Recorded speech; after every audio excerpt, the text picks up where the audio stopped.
For the repair of the PC by Supermicro, the following procedures were necessary.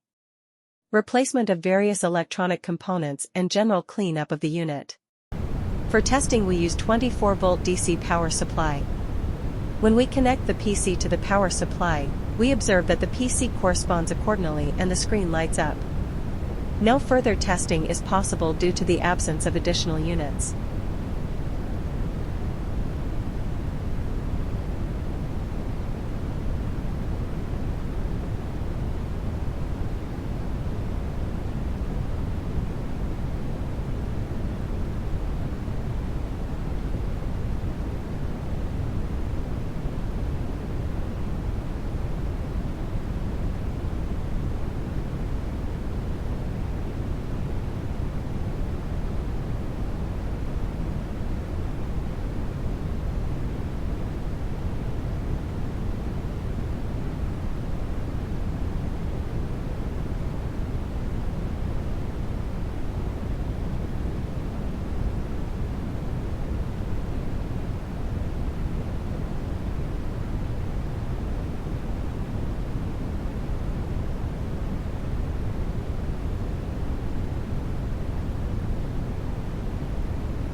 It is now clear that the PC by Supermicro is working successfully and is ready to be delivered to the client.